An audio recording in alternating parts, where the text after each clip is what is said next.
I thought it might be useful in this video if I talk through the various stages I went through to first draw and then paint this detailed architectural scene of the lakeside town of Coppet, which is along the shores of Lake Geneva, known locally as Lac Léman, in the French-speaking part of Switzerland.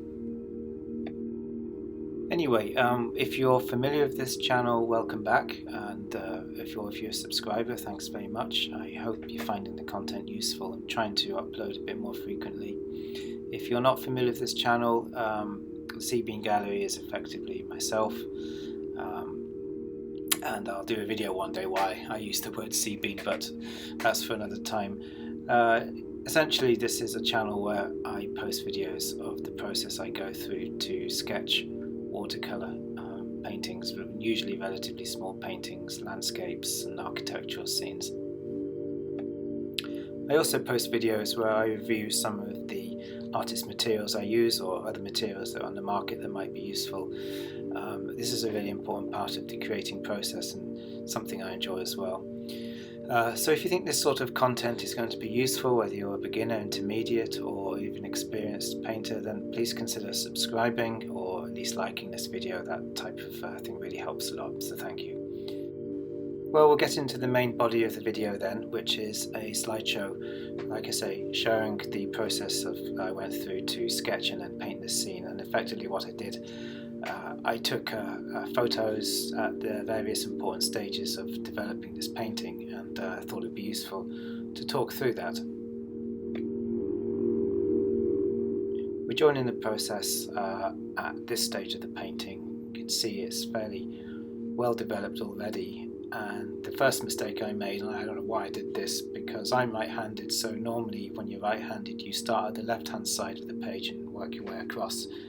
At least I do on this sort of painting. For some reason I started on the right hand side, and the problem with that is as I work from right to left, my hand has a tendency perhaps to smudge the work that's already been done. So that's just something to bear in mind. And before going on any further, I thought it might be useful to show the pencil I was using, in this case a Faber-Castell 9000 series HB pencil. I really like these pencils for this sort of work because you can see that I've tapered it, sharpened it with a knife and tapered it to a very fine point. There's something about that long taper that suits doing the lines, it's just personal preference. I quite like it. And the reason I particularly like these pencils is that when sharpening a pencil in that way, the graphite in these pencils is really strong, and it really allows you to sort of manipulate that point and taper it in this manner. But of course that's just personal preference and not everyone likes it that way. Likely I'll do a full review of this pencil in the future, not only looking at the HB but also the B grades and the various H grades. But I'll point out also here that the other pencil I use a lot of is the Derwent sketching pencil, which is a thicker barreled pencil than this, and there's a lovely lead that fits really nicely into certain pencil sharpeners and gives a very quick sort of point to it, which I find really useful when I'm doing sketches outdoors or just small watercolour sketches of a more sketchy style. So I've done a review of the Derwent sketching pencil in the various grades, and I'll put a link to that video in the description. And just showing here the Derwent pencil extender, which I use a lot of. Great tool, really helps prolong the life of a pencil by just giving you more to grip, and means I can sort of use a pencil till it's down to almost its last inch, and even less in some cases. It's also good when you're travelling. You can take the pencil out, invert it and put it in the point end in first, and it just protects that nib, or that point I mean. Back to the drawing now, and as the slides swipe through you can see the progression I was making. Obviously this is a painting that was all about the details and also all about the colour washes, and I wasn't seeking to be sketchy or loose in any way. This was about enjoying the details and enjoying the drawing process as well. That said, did occasionally make a few mistakes with this. It was all done freehand, and in those instances I used a plastic eraser I use this model because over the years I've found this to be the most reliable eraser I've pretty much ever used, and for me at least, it never smudges, and that's the one thing you have to be really careful when using any eraser, is smudging, because there's smudges and then there's smudges, and some smudges can ingrain into the paper and you just can't do anything about it. Never had that problem with this eraser. I cut bits off it, which is why you have that strange edge to it. I cut bits off as I need and keep the rest of the eraser protected in its little cardboard cover so it doesn't get dirty, and I just take off the bits I need. Like I say, take them with me, when they run out, cut off another bit.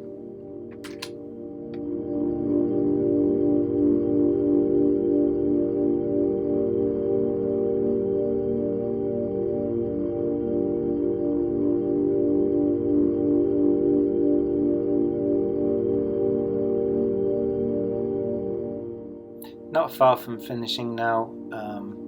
I guess by this stage I'd been drawing for around 2 or 3 hours. At least by what I mean by that is actual pencil on paper time. If you added it all up, it would probably be about that period of time, 2 or 3 hours. But I wouldn't have done that all that in one go. It's quite detailed, quite a high degree of concentration when you're doing this level of detail. So I would have been taking regular breaks. It's just 2 or 3 hours, I guess, of drawing time spread over a longer period. Well, that was the drawing, and before we go into the slideshow showing that drawing being painted in watercolour, this is the paper I was using.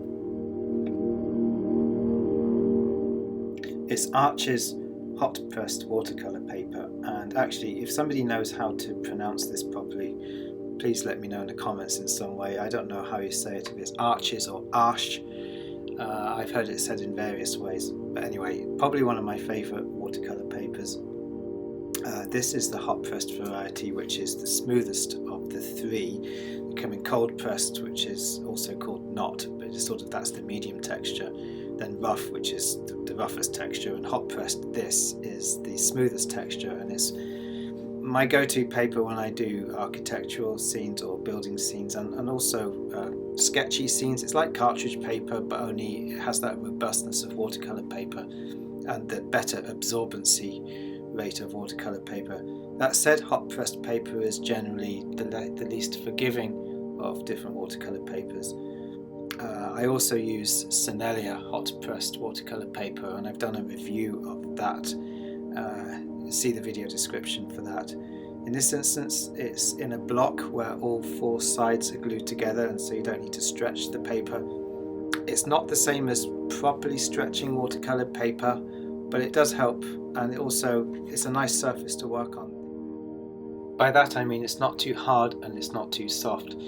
It's not like having a single sheet of paper on a hard board, for example, which might be too hard, and it's not like having too many sheets of paper on top of each other, which might be too soft. It just seems to be the right amount, and the pencil really works nicely over that sort of hardness. We rejoined the slideshow at the point where I'd started to apply the watercolours. I'd already made a start on the turret and some of the rooftops, some of the walls as well, using various mixtures of burnt sienna, burnt umber, Payne's grey, light red, yellow ochre, if I can recall correctly.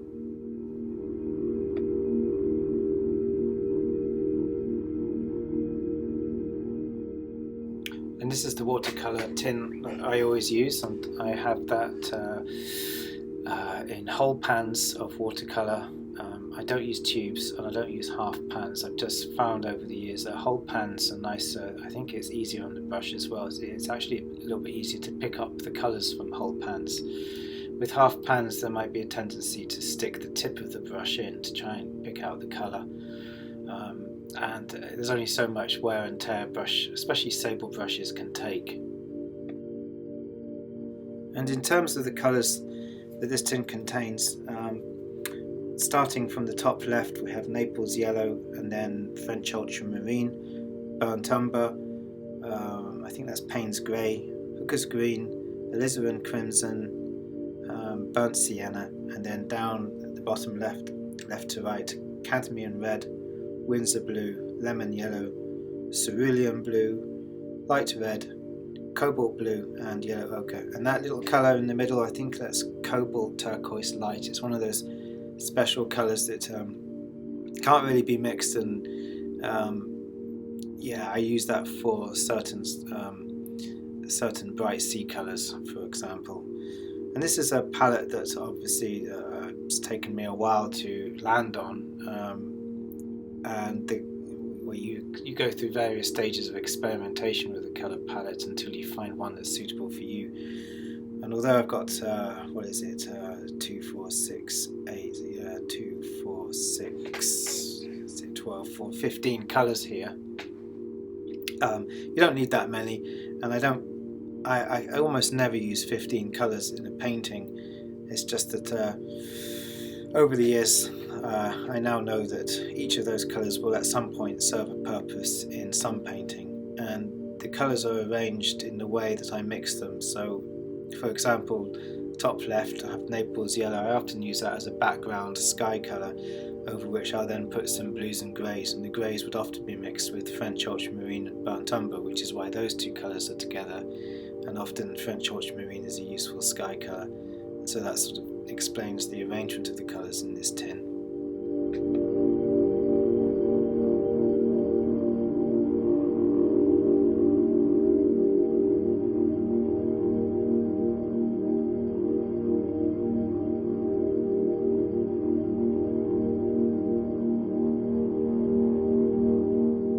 These were the 4 brushes I used. The main 2 used in this painting were the 2 round brushes of the larger sizes, the number 6 and the number 7. And these were Rembrandt 110 Pure Red Sable brushes made by the company Royal Talons. I think it's a Danish company or Netherlands, I'm not sure. Very nice brush. I used to use Winsor & Newton Series 7, another great brush. Again, it's personal preference. There's no difference in quality between the 2. You'll just find certain brushes feel nicer in your hand, and obviously all our hands are different, and so there's no answer. You have to just experiment. I found these perfect for me. I like the length, and I like the weight, and I like the way the barrel feels in the hand, and the grip and the thickness of it. Those are just things you got to experiment with. But it is worth getting as good a brush as you can afford, and then looking after it as well. I've had these 2 brushes for years, and nearly all of the paintings and the YouTube videos I have on at the moment these were used in probably all of those. The other 2 brushes you see there, the smaller one is a Winsor & Newton Series 7 Sable brush number 1, great for the finer details, and the larger brush was a synthetic sable blend, again by Winsor & Newton. I think it's the Sceptre range. They still manufacture this. I think this is the 3/4 inch. I use this for the sky, which comes later in the painting. I wasn't even going to do a sky in this painting. I was going to sort of try to go for maximum brightness with no sky. In the end I decided to, and I'm happy that I did, but sometimes you don't need to do a sky. These sorts of architectural building paintings sometimes are quite nice without a sky, just kind of a nice neutral bright background, even if in reality there are trees, etc., or sunset or something. Sometimes it's just nice to leave that out, and you have the contrast between the fine detail of the buildings and a white background. It just looks nice sometimes. Anyway, in the end I did decide to do a sky for this painting.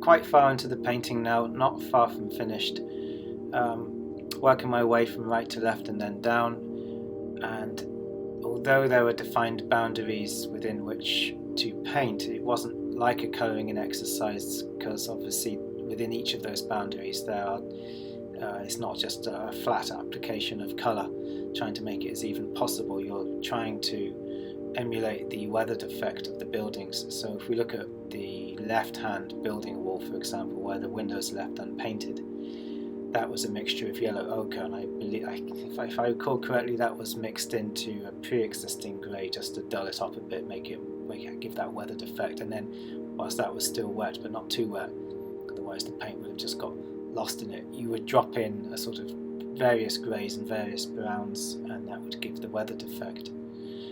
There's also something else to say about this painting in that when you do these architectural, quite illustrative type paintings, it's really nice sometimes to leave some of the drawing unpainted. I can't really explain it, but it just looks nice. You can see that wall, for example, purposely just leaving it unpainted. I could have carried on going down, could have added more detail. I decided in the end to do one of the windows on that left hand side and leave the other two unpainted.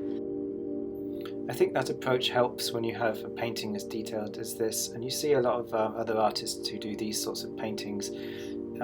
They leave unpainted areas and it just adds an additional layer of interest and perhaps makes a painting look a little bit more painterly as opposed to just too tight. So I think unpainted areas and this sort of vignette effect helps when you do these sorts of paintings. We're looking at the finished painting now.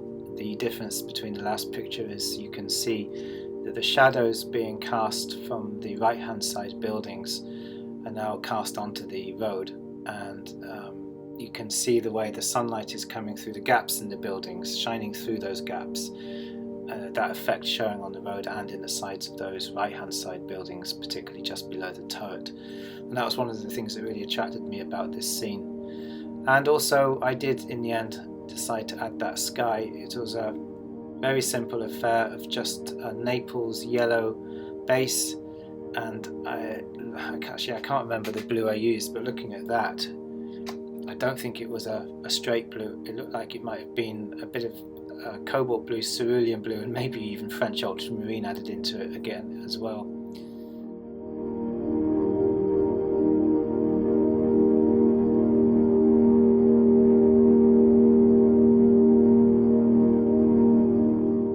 Well, I hope you found that useful. I enjoyed talking you through it. It was nice to revisit this painting. Brings back good memories of the place as well.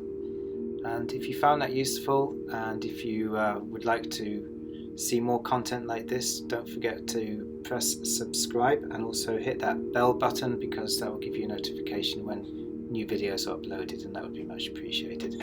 Also, if you like it, please give it a thumbs up, and especially a share as well if possible.